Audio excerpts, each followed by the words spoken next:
Gracias por escuchar los podcasts de Radio Nacional. Acceda a todos los programas en rtv.es/a la carta.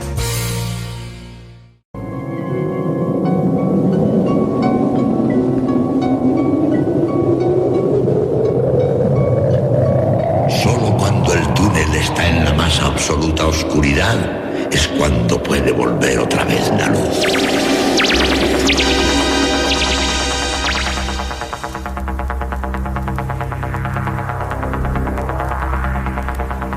Estás entrando en el espacio en blanco. Una puerta a nuevas dimensiones de la existencia. Una nueva perspectiva sobre la realidad. Espacio en blanco.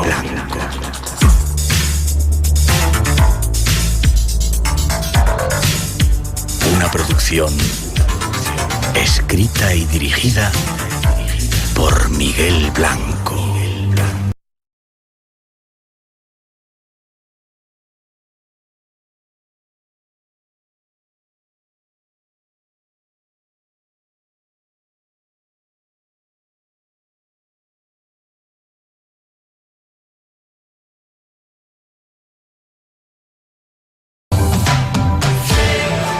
Hola, buenas madrugadas. Llegó el tiempo de los misterios. Tenemos 2 horas preparadas para ir todos juntos hasta esos universos que nos gustan. Y lo haremos desde aquí, desde tu casa, la de la radio, en Radio Nacional, por si os preguntan.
Os tenemos preparado con algunas sorpresas. Llega el Coyote. Ya os contamos luego quién es.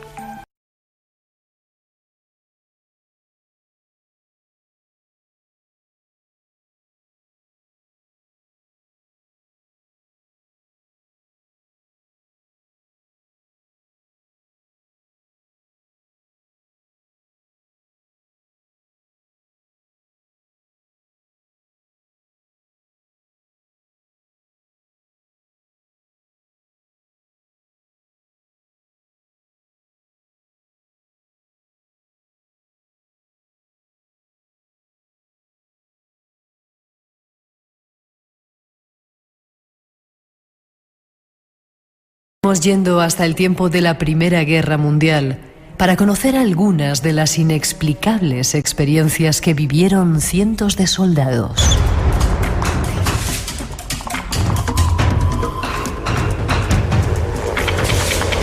Después seguiremos viaje para conocer a chamanes increíbles y terroríficas brujas que chupan la sangre de niños. Esas son algunas de nuestras pretensiones esta noche. Y solo deseamos que la disfrutes en nuestra compañía.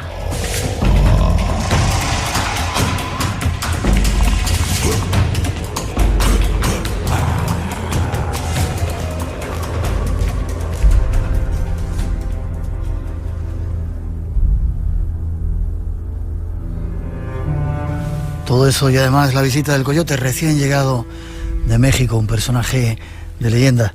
Y ahora nos vamos hasta Alicante a saludar a nuestros dos primeros invitados, Claudia Montezuma, también de México. Buenas noches, Claudia. Hola, buenas noches, Miguel. ¿Qué tal? ¿Cómo estás? Pues muy bien y muy feliz de estar aquí por vez primera en este programa. Tú eres oyente también del Espacio en Blanco, ¿verdad? Sí, desde hace muchos años te sigo y bueno, me encantan tus programas y la verdad que están muy variados y tocáis unas temáticas muy interesantes. Licenciada en Periodismo, diplomada en Biblioteconomía y Documentación. Nunca me sale bien ese nombre. Por la Universidad de Murcia, has trabajado como documentalista en la agencia EFE, redactora audiovisual en la televisión de Murcia, y ahora escribes libros que tienen que ver con estos misterios. ¿Por qué, Claudia? ¿Te ha pasado alguna vez alguna cosa extraña? Bueno, pues algunas cosas sí que he vivido un tanto anómalas y precisamente este tipo de hechos han sido los que me han llevado a investigar un poquito más a fondo estos asuntos y a escribir sobre ellos, como es el caso del que ahora hablamos, ¿no? Del libro precisamente que hemos escrito Moisés Garrido. Vale, ¿estás nerviosa? Pues estoy bien, bueno, un poquito, digamos, expectante, pero bastante bien. La radio pone nervioso, parece que no. Saludamos a Moisés Garrido, el coautor también de este libro, conocido ya de nuestros oyentes, investigador, divulgador de todos estos temas. Buenas noches, Moisés, ¿cómo estás? Hola, Miguel, pues muy bien. Aquí esperando tu llamada y bueno, para hablar de esta nueva aventura literaria que nos hemos metido, Claudia y yo. Bien. Has sido directivo del Centro de Estudios Ufológicos y Parapsicológicos y la Sociedad Andrómeda, y llevas un montón de años metido en estos asuntos. ¿Por qué te metiste tú, Moisés? Eso quisiera yo saber. Pues no lo sé, desde pequeño, curiosidad por saber cosas que son profundas, la ciencia, los misterios de la religión, de la astronomía, luego descubrí los programas de Fernando Jiménez del Oso, en fin, mil temas, ¿no? que me han atraído siempre, y a los 16 años me metí de bruces en el espiritismo y eso fue la puerta que me abrió hacia la parapsicología, la ufología y un montón de enigmas, ¿no? Y ya llevo 33 años y bueno, son muchos otros temas los que me atraen hoy día, ¿no? Vale, y en tu zona, Huelva, que a veces hemos conectado contigo, ¿verdad, no? Huelva, no me confundo. En Huelva hemos conectado muchas veces, sí. Ahora mismo vivimos en Alicante, pero otra tierra de misterios, de avistamientos, de tradiciones y leyendas. Seguramente al final del programa, si tenemos un poquito de tiempo, me cuentas cómo está el asunto de esos extraños avistamientos que se han dado en esa tierra, ¿vale? Muy bien. Estos son nuestros dos invitados, 900, 137, 137, por si queréis preguntar, preparaos. Vienen con temas exclusivos de un trabajo que han hecho que se llama En busca o buscando nuevos horizontes. Tras esa introducción,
un periodo de tiempo preestablecido, en general matizado con fórmulas y palabras. Una popular serie que anda por ahí que habla seguramente del tema, cómo se preparaba una sesión de esta de espiritismo, y la analizamos, ¿te parece? Muy bien. Vamos con ello. Acérquense, que se coloquen alrededor de la mesa quienes no tengan miedo. Necesitamos a 8 valientes. ¿Qué voy a ver algo así? Muy bien, muy bien, muy bien. Siéntense. Sir Malcolm, tome asiento. Maravilloso. Siéntense, siéntense. Caballeros, quítense las joyas. ¿Qué va a pasar? Señoras, quítense los guantes. Estamos a punto de hablar con los espíritus.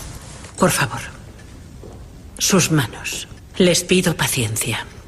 Les pido que dejen a un lado sus recelos e imaginen sus mentes flotando en la oscuridad del tiempo. Dejen que sus imaginaciones se liberen y deambulen conmigo hasta los tiempos de los mares antiguos, hasta los tiempos anteriores al tiempo, cuando los espíritus caminaban, cuando el sol era nuevo y los antiguos dioses poblaban la tierra. Yo te invoco, Mut, diosa madre, y a los portavoces de los muertos. Venid a mí. Así podía empezar, Moisés, una sesión de espiritismo tan en boga a finales del siglo XIX. Pues sí, efectivamente, como saben nuestros oyentes, todo comenzó con el célebre caso de las hermanas Fox de Hyde Heath en Estados Unidos, cuando comenzaron a establecer un contacto a través de golpes con un presunto espíritu. A raíz de esa historia, que se propagó por doquier, surgieron los mediums, y uno de los fenómenos más llamativos de aquellas antiguas sesiones mediúmnicas fue el de las llamadas mesas parlantes o mesas giratorias. Efectivamente, los participantes formaban una cadena con sus manos apoyadas encima de una mesa, y después de invocar al presunto espíritu, la mesa se movía, giraba, hacía extraños movimientos, en ocasiones levitaba.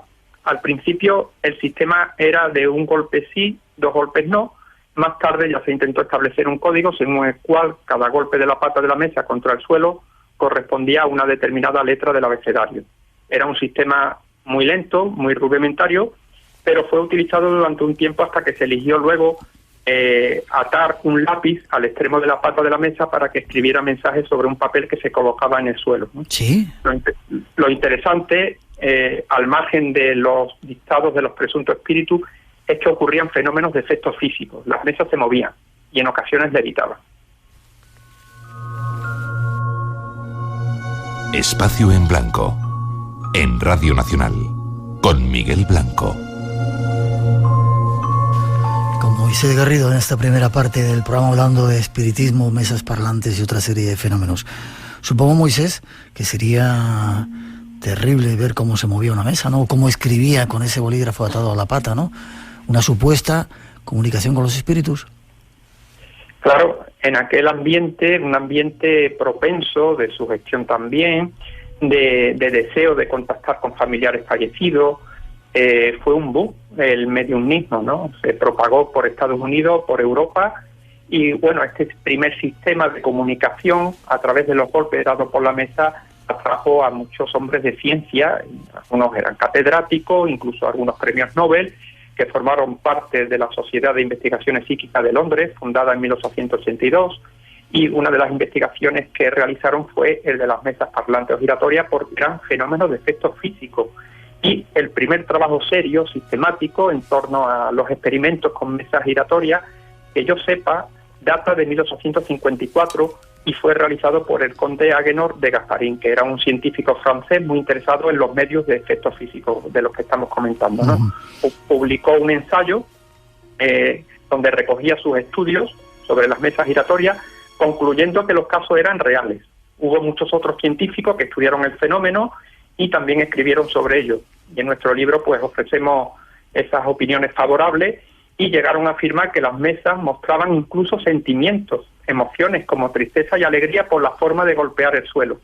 Y entre algunas de las personalidades que participaron con frecuencia en aquellas sesiones podemos citar a Víctor Hugo, que su familia era muy adicta a estas comunicaciones, y este hombre, este dramaturgo francés, se encargaba de transcribir los mensajes recibidos a través de la mesa giratoria, y llegaron a contactar supuestamente con los espíritus de Shakespeare, de Molière, de Galileo y de otras ilustres figuras del pasado. ¿Fue el primer método, digamos, de comunicación más o menos directa con los espíritus? Que se... modernamente me refiero, que se desarrolló. Sí, claro. Sí, ese fue el primero. Claro, al ser un tanto lento la comunicación, porque si un golpe es la letra A, 2 golpes B, y así, era bastante lento, o con el lápiz, ¿no? Luego se fue sustituido por la escritura automática o el contacto directo, ¿no? Que a través del medium hablaba a través de su voz por el supuesto espíritu, que era un método mucho más efectivo y rápido. Supongo que en aquel tiempo, bueno, causaba furor, ¿no? Y era mucha la gente que se acercaba a este tipo de sesiones. Pues sí, la verdad es que incluso gente de la realeza, de toda condición social, cultural, económica, había mucha gente que se interesó por este tema porque fue un boom, y de pronto la verdad es que surgiera esa figura del medium que podía conectar con ese otro plano de la realidad o ese supuesto más allá, pues obviamente hubo muchísima gente que en aquella época se acercaron hasta estos velatorios espiritistas para poder entablar comunicación con sus familiares fallecidos.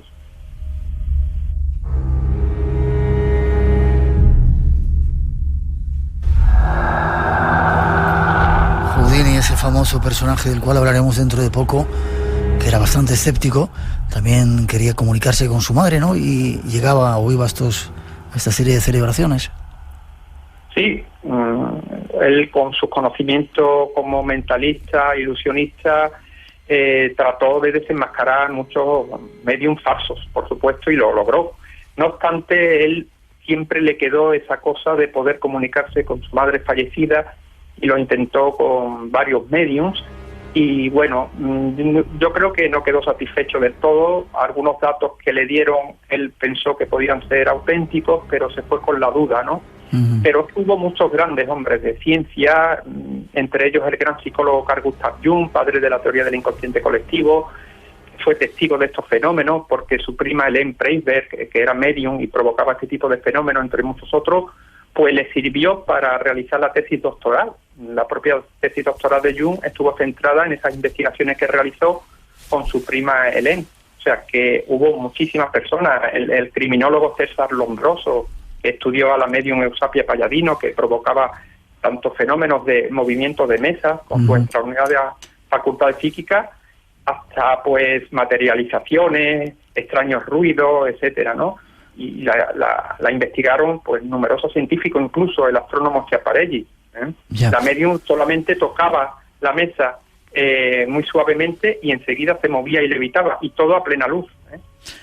Has dicho al principio que hubo una serie de científicos que estuvieron estudiándolos y que lo dieron por bueno, es decir, que no había fraude. Sin embargo, parece que detrás de esta serie de sesiones había mucho truco muchas veces, ¿no?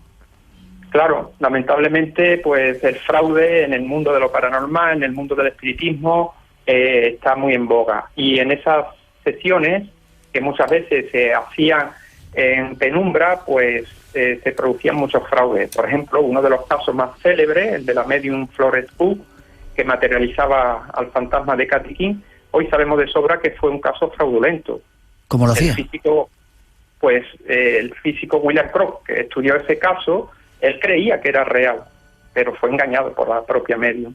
Pues se disfrazaba, la medium Florence Pugh se disfrazaba del propio fantasma de Katy King, y así engañó a los participantes de aquellas sesiones, ¿sabes?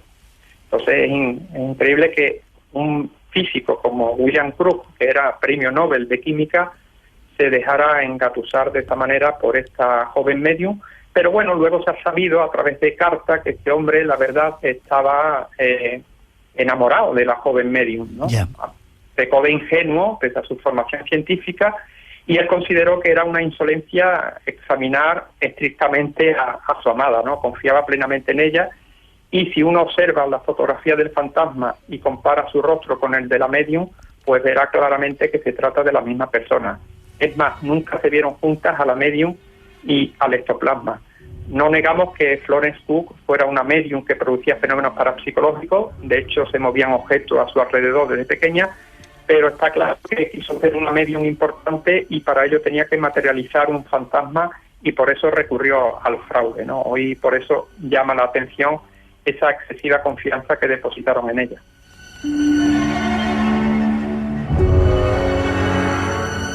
Has hablado de medium. Antes de pasar al segundo tema que tenemos preparado, ectoplasmas, que también lo has nombrado ahora de pasada con esta medium. ¿Qué es eso de los ectoplasmas? Hemos visto algunas fotografías que se veía que de la boca y de algunos otros orificios del cuerpo de las medium salía un extraño elemento que a veces se materializaba en formas. ¿Qué es eso?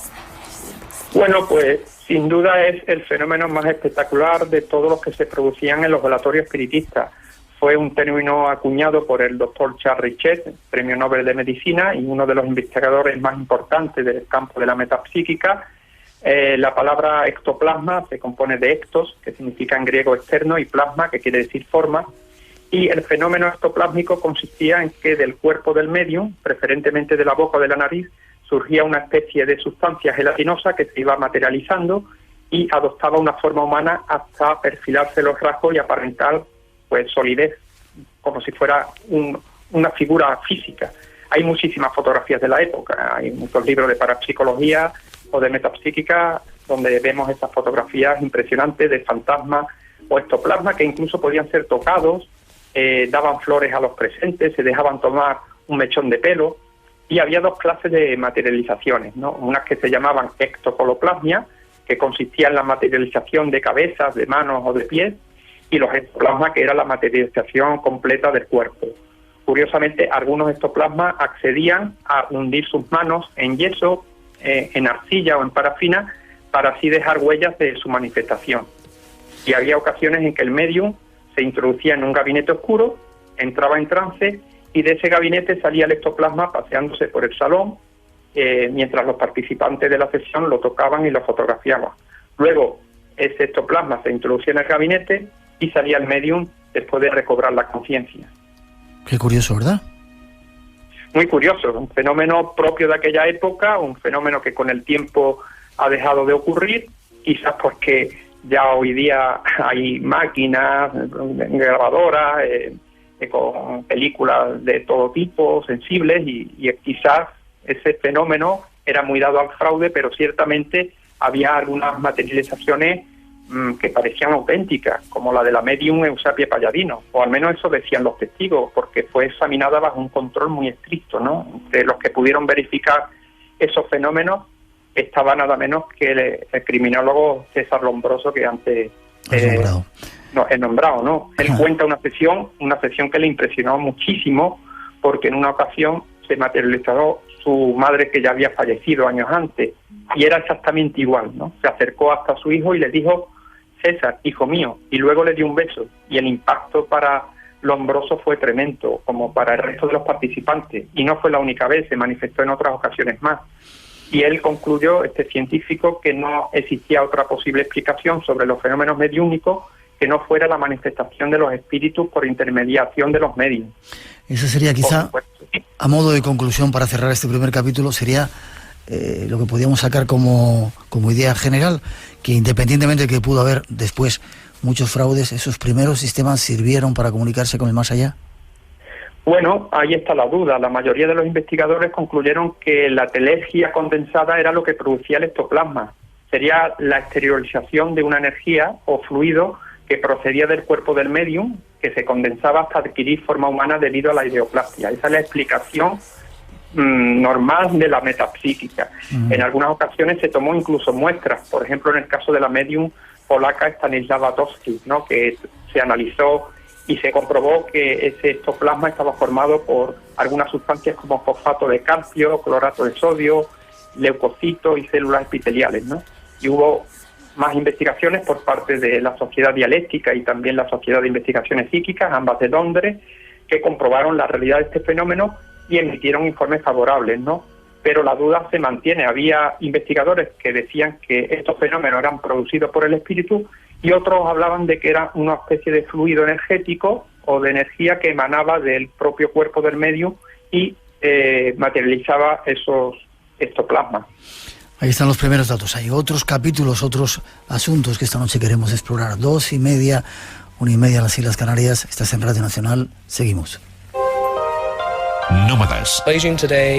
En Pekín hoy nos enfrentamos al desafío de preservar lo antiguo y desarrollar la ciudad al completo. El futuro de una ciudad con mucho pasado. Nómadas, con Álvaro Soto. Desde la Gran Muralla China hasta la Gran Plaza de Mao. La Plaza Tiananmen, que es la más grande del mundo, ¿no? Porque tiene 40 hectáreas. Nómadas, los domingos a las 7 de la mañana en Radio Nacional de España. Si te gusta el misterio, lo desconocido, tienes una cita con nosotros. De 2 a 4 de la madrugada, del sábado al domingo, Espacio en Blanco, con Miguel Blanco, en Radio Nacional.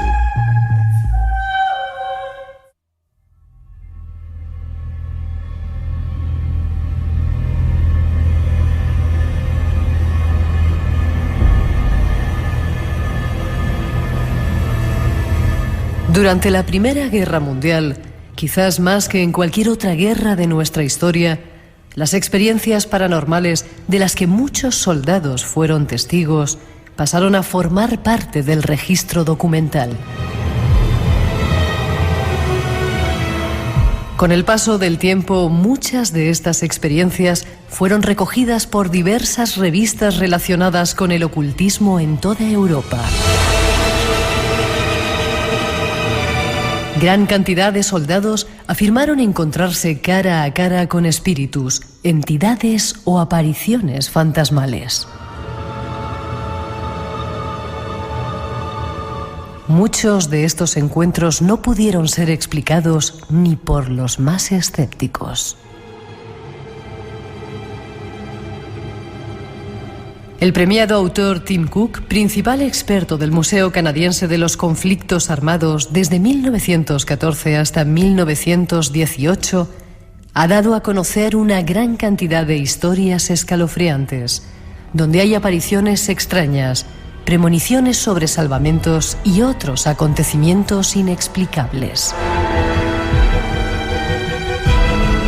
Publicado en la revista Journal of Military History, la publicación académica más prestigiosa relacionada con las batallas históricas, describe cómo las tropas canadienses en batallas como Passchendaele y Vimy Ridge afirmaron haber visto extraños fenómenos.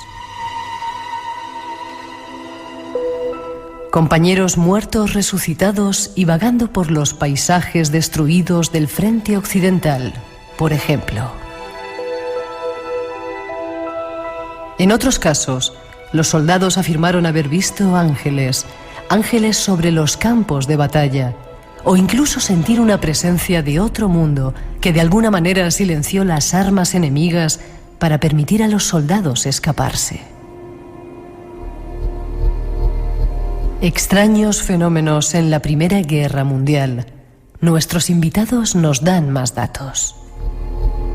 Seguimos contigo, Moisés, luego Claudia que intervenga cuando quiera.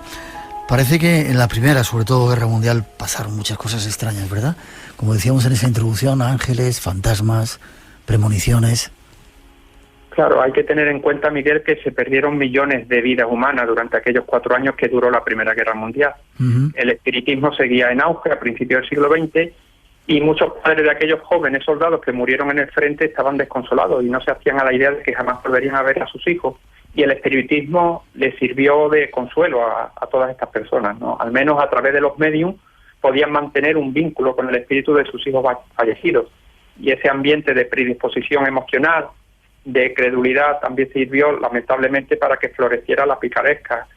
Proliferaron falsos medios que jugaron con el dolor ajeno y se lucraron a costa de engañar a mucha gente. De todos modos, y aunque nos mostremos críticos con un pretendido contacto con el más allá a través de la sesión espiritista, no podemos negar que en esas reuniones a veces sucedían hechos inexplicados, varias mentes unidas con un mismo fin. Una persona bajo trance, cuando el trance es auténtico, por supuesto, pues pueden producir fenómenos anómalos, incluso de efectos físicos. Es algo que se estudia en parapsicología, como serían los fenómenos PK o de psicokinesis, la influencia de la mente sobre la materia.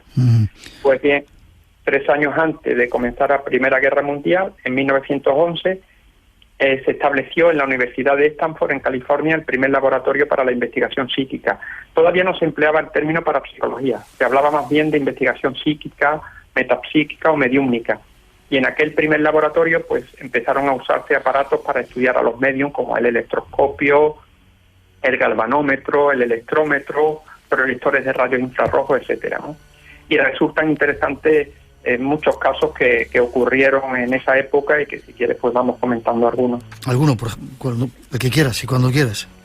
Bueno, pues no sé, en el libro citamos unos cuantos. Citamos, por ejemplo, el caso del médico Oliver Lodge, que era un importante miembro de la Sociedad de Investigaciones Psíquicas de Londres, además de rector de la Universidad de Birmingham, en el Reino Unido, y este hombre había perdido a su hijo menor en la guerra, en septiembre de 1915, en la batalla de Ypres, en Bélgica. Su hijo se llamaba Raymond y este hombre pues intentó a toda costa contactar con él a través de varios medios, pero resultó infructuoso, ¿no? Los datos que les proporcionaron por parte de esos medios no les convencieron. Pero tuvo la suerte de descubrir a una joven medium británica que se llamaba Gladys Osborne Leonard, que sí pudo ofrecer datos que convencieron al médico y a su esposa, y asistieron a varias sesiones más y quedaron totalmente convencidos de que habían establecido comunicación con su hijo fallecido. ¿Le daba detalles concretos? ¿Perdón? ¿Le daba detalles muy concretos? Sí, efectivamente, detalles muy concretos que solamente conocían él, Oliver Lodge y su esposa. Eso es lo que ellos iban buscando, que los medios le dijeran algo que solamente ellos sabían. Y entonces asistieron, como digo, a varias sesiones y quedaron completamente convencidos de que efectivamente este contacto con su hijo muerto se había producido. Y entonces todo eso Oliver Lodge lo contó en un libro que tituló precisamente Raymond. Y luego la medium, esta chica que se llamaba Gladys Osborne, fue estudiada en profundidad en la propia sede de la Sociedad de Investigaciones Psíquicas, la sometieron a numerosas pruebas, otros destacados científicos, y pudieron comprobar que efectivamente estaban ante una auténtica medium o sensitiva. Y como comentábamos en esa introducción, Tim Cook, ese experto canadiense, rescató muchos testimonios de soldados que decían que en la guerra, a lo largo de toda la contienda, habían sentido la presencia de ese más allá, incluso tenían pruebas concretas, ¿no? Efectivamente, eso es lo que se buscaba, que los medium supieran en ese estado de trance alguna información que solamente los familiares conocían, porque decir vaguedades o decir cosas como tu hijo está muy bien o cosas muy típicas de los mediums, eso no. Ellos buscaban, y más este hombre que tenía esa mentalidad científica, pues algún dato concreto, buscaba la evidencia, la prueba, y él la encontró con esta medium. 2:38, 1:38 en las Islas Canarias. Prepárate, Claudio, que vas a contarnos extrañas desapariciones en un momento. Espacio en Blanco. Tu cita con el misterio en Radio Nacional. Y con Claudia Montezuma. Hola nuevamente, Miguel. Hola. Cuéntame, se narraba o se decía en voz baja que había habido muchos casos de desapariciones de compañías, ejércitos enteros en la Primera y la Segunda Guerra Mundial. ¿Es cierto esto o es una leyenda urbana como muchas que circulan por Internet? Bueno, pues precisamente la desaparición del regimiento de Gallipoli es un capítulo de la historia de la Primera Guerra Mundial que hace alusión pues a una serie de hechos de los cuales aún no se tiene una total certeza. Cuando hablamos del regimiento de Gallipoli, nos referimos al 5º regimiento de Norfolk, que en agosto de 1915, durante la Primera Guerra Mundial, se disponía a ocupar una zona de la península de Gallipoli, en Turquía, por orden del entonces primer ministro Winston Churchill, como parte de una estrategia de ataque a las fuerzas otomanas, que recordemos en esos momentos estaban en guerra contra los aliados.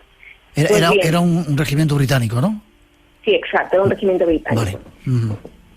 Pues bien, se trataba de una misión más bien compleja en la que un grupo de unos casi 300 soldados británicos del mencionado regimiento debían avanzar tierra adentro hasta una colina denominada la Cota 60 en la bahía de Suvla, al oeste de Turquía. Pero al llegar hasta aquel lugar, estos militares se encontraron con algo, digamos, que inesperado. Se trataba de una extraña, densa y gran nube de aproximadamente unos 250 metros de longitud por 60 metros de altura, que sobrevolaba tan bajo que para que estos soldados pudiesen avanzar, debían atravesarla. Y así lo hicieron. Uno a uno comenzaron a penetrar en esta nube hasta quedar totalmente envueltos en la misma. Lo que pasó después quedó rodeado de un halo de misterio que permanece así durante muchos años. Según testimonios de algunos soldados, miembros de las tropas del Comando Unido de Australia y Nueva Zelanda, que en esos instantes se encontraban allí, y fíjate qué curioso, Miguel, paradójicamente esperaban ayuda del regimiento de Norfolk, este regimiento que desapareció en la nube, y vieron cómo estos soldados se desvanecieron en esta nube, la cual, tras estar una hora en aquel lugar, fue ascendiendo poco a poco hasta reunirse con otras nubes, y casi al instante de reunirse con estas, partieron todas juntas en dirección norte. Tal y como lo acabo de relatar, este episodio nos recuerda a multitud de hechos narrados por testigos de objetos voladores no identificados que aseguran que tras su aparición estos desaparecen y se camuflan entre extrañas nubes. Ya, Claudia, es curioso porque este caso no es el único, ha habido muchos otros en diferentes partes, chinos, ejército japonés, americanos, que también se han visto envueltos en esa extraña niebla o nube y de repente han desaparecido. Sí, así es algo muy curioso porque de hecho hay personas que comparan el caso de Gallipoli con otros casos, como bien comentas. Por ejemplo, esto pasó a los Sherwood Rangers, que también eran militares, que bueno, aún no se ha determinado exactamente cuál fue la causa de su desaparición.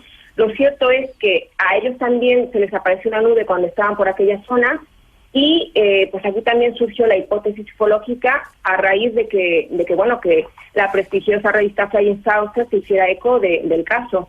Lo curioso de todo esto es que el tema de estas nubes parece que sea una constante. Apuntamos ese dato que tú das de que junto a esa nube a veces ha visto un objeto volante no identificado que en muchas ocasiones desaparecía dentro de ella. 2:42, 1:42 en las Islas Canarias. No sé si quieres decir algo más o nos vamos hasta tu tierra. Bueno, te quería comentar que haciendo un poco de historia respecto a estos asuntos, hace unos 2.500 años el ejército del rey persa Cambises, formado por unos 50.000 hombres, fue tragado literalmente por el desierto egipcio cuando marchaban al oasis de Siwa para posteriormente atacar la ciudad de Cartago. Siglos después, en el año 1858, un grupo de más de 600 expedicionarios franceses desaparecieron en mitad del trayecto cuando avanzaban a través de la llanura vietnamita rumbo a Saigón durante la invasión de la Conchinchina. Es decir, que ha habido muchos casos, incluso en la antigüedad. Sí, exacto. Y en la antigüedad y más recientemente.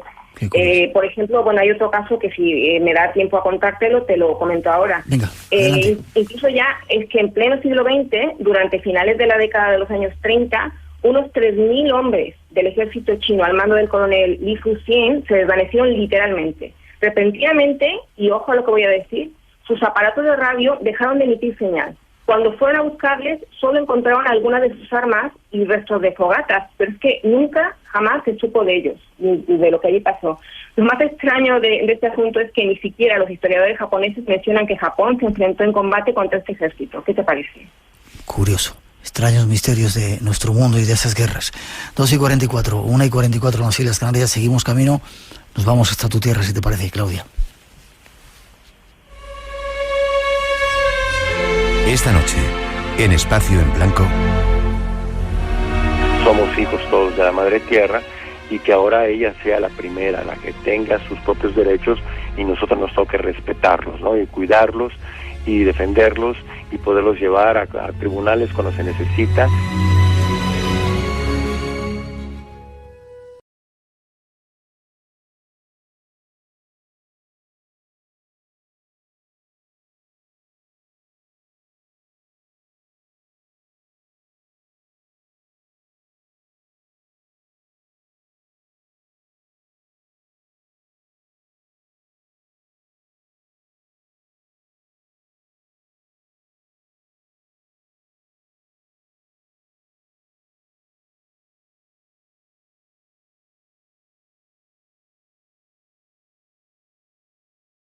Las esenciales del chamán son el dominio de la energía y el fuego. Claudia, ¿por qué hay tantos chamanes en México? ¿Por qué esa tradición tan extendida? Pues quizá porque la gente en México tenemos una profunda y arraigada tradición por lo mágico. No en vano se llama México México Mágico, que tú bien conocerás, un conocido eslogan publicitario que hace alusión a esta tierra fantástica que tenemos. Y que bueno, que hay unas tradiciones que son ancestrales, que están muy vinculadas a la magia, y entre estas tradiciones pues está la práctica del chamanismo.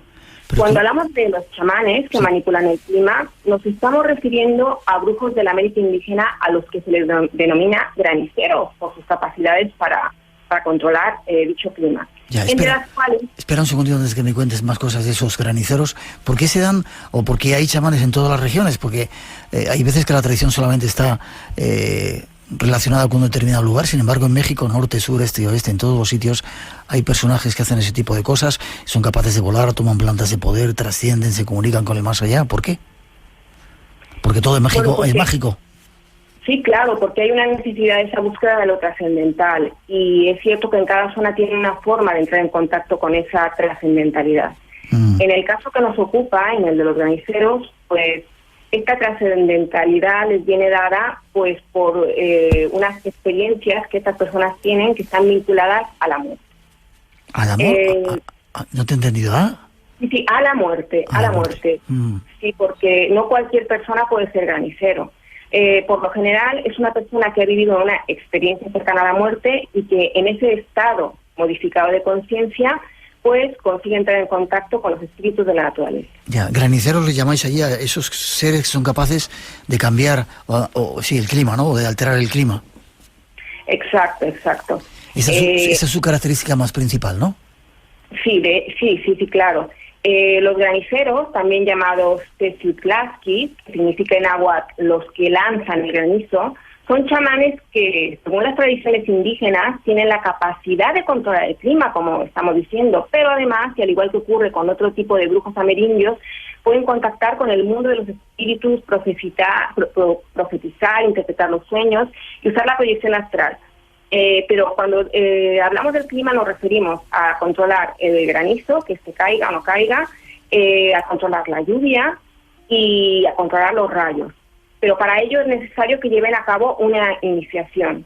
Esta iniciación era, como habíamos comentado antes, pues que estos individuos pues hayan estado viviendo estas experiencias cercanas a la muerte que propiciarían, según la tradición indígena, que entrasen en contacto con estas fuerzas de la naturaleza. Por lo general, ese estado lo padecían personas que o bien habían pasado por enfermedades o bien habían sido atravesadas por un rayo. Esta situación supuestamente les produciría ese estado modificado de conciencia que les permitiría acceder al mundo de las deidades del agua, quienes entonces les aleccionarían en el control del clima. ¿Has tenido alguna experiencia con alguno de ellos, Claudia? ¿Has visto alguno por tu tierra cuando estabas por allí, trabajando, o un chamán de estos haciendo algún tipo de ritual?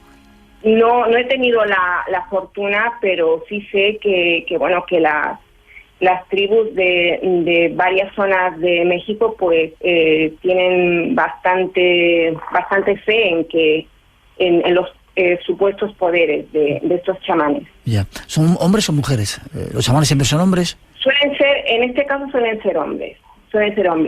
Lo que pasa que también hay en México se practica un ritual que es una danza que la hacen los denominados hombres tigre y los tecuani, los tecuanis hombres tigre y los tlacololeros, que pueden ser niños, mujeres y jóvenes, pero por lo general suelen ser hombres los que realizan este tipo de rituales. Vale, demos otro paso más. Ahora hablemos de mujeres, unas estrellas mujeres que también están en tu tierra. Tras esa introducción damos datos.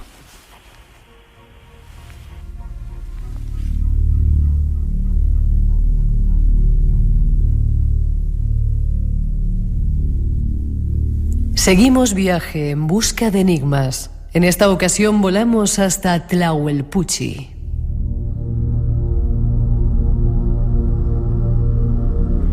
La historia de Tlahuelpuchi causa escalofríos entre los habitantes mayores del área rural de Tlaxcala al recordarla.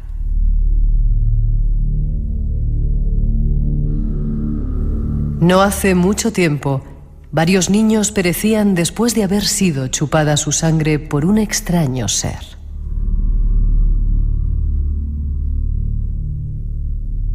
La necesidad de dar explicación a la muerte ha originado miles de estudios, teorías y también de leyendas. Una de estas es la que recorre los poblados de Tlaxcala.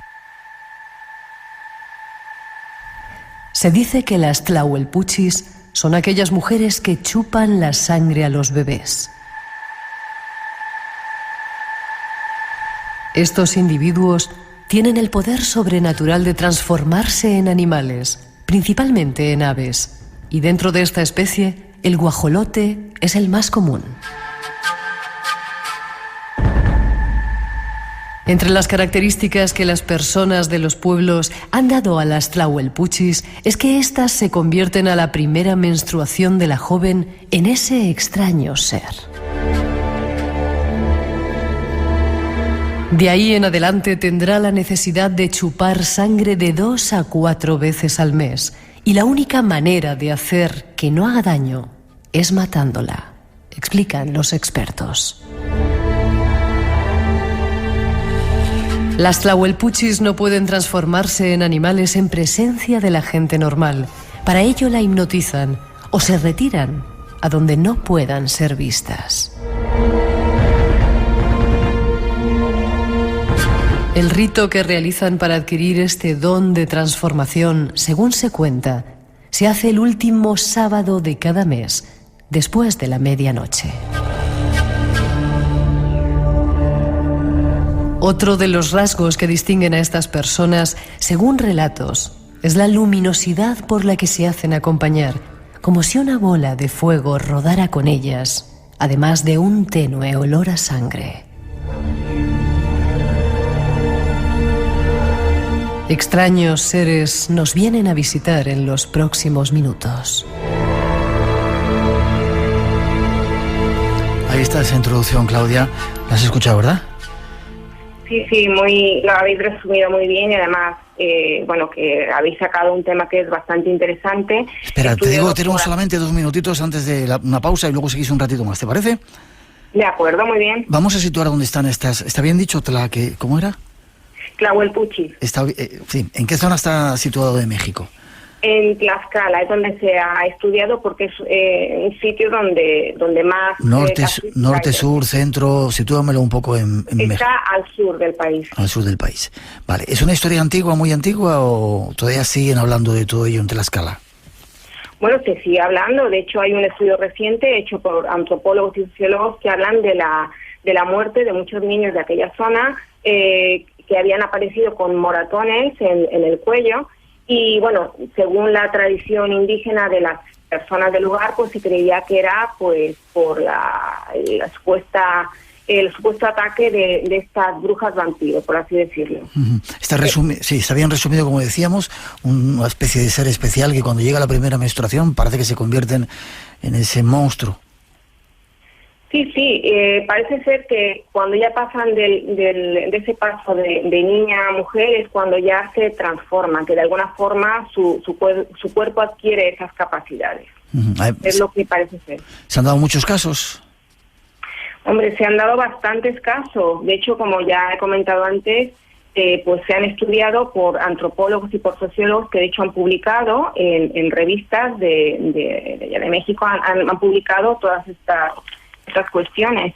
Lo curioso es que hay mucha gente que habrá oído estas historias como leyendas, que eso fue lo que a mí me llamó la atención cuando Moisés y yo comenzamos a comentar todos estos casos, de que algo que parecía pues una leyenda pues ha sido documentado por personas que se han especializado en estudiarlo de forma seria. Hombre, la conclusión oficial a la que se ha llegado es que probablemente se trate de creencias de las personas del lugar. Pero lo curioso es que hay bastantes casos de este tipo.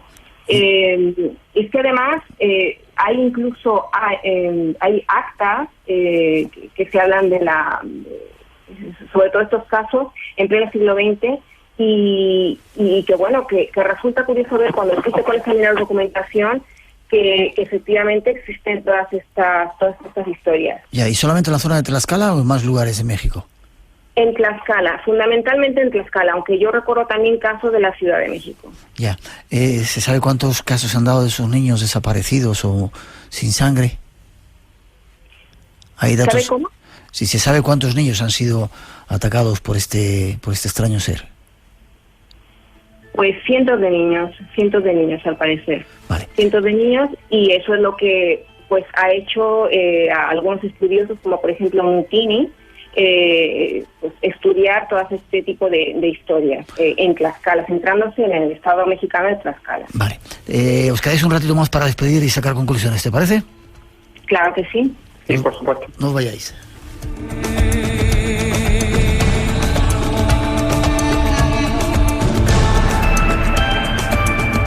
Llegan las noticias de las 3, las 2 en las Islas Canarias. Y enseguida regresamos. Hay una segunda hora llena de temas también. Llega uno de los personajes más míticos de México, el hijo del descubridor de esa tumba del señor de Pacal en la selva de Palenque. Estará unos minutitos con nosotros para anunciar una de las actividades que viene a hacer a España. y algunas otras sorpresas. 900-137-137 por si queréis intervenir en ese concurso que tenemos, en Blanco Radio, en las redes sociales. No os vayáis, que enseguida regresamos.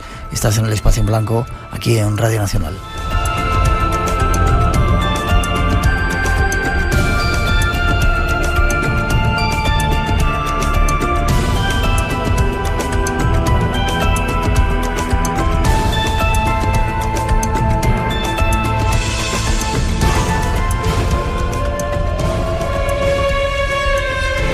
Esta noche, en Espacio en Blanco. Somos hijos todos de la Madre Tierra y que ahora ella sea la primera, la que tenga sus propios derechos y nosotros nos toque respetarlos, ¿no? Y cuidarlos y defenderlos y poderlos llevar a tribunales cuando se necesita.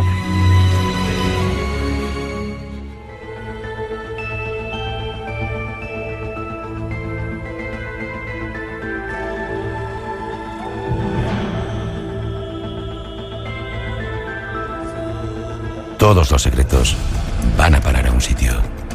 ¿Te atreves a explorarlos junto a nosotros? Espacio en Blanco, en Radio Nacional, con Miguel Blanco.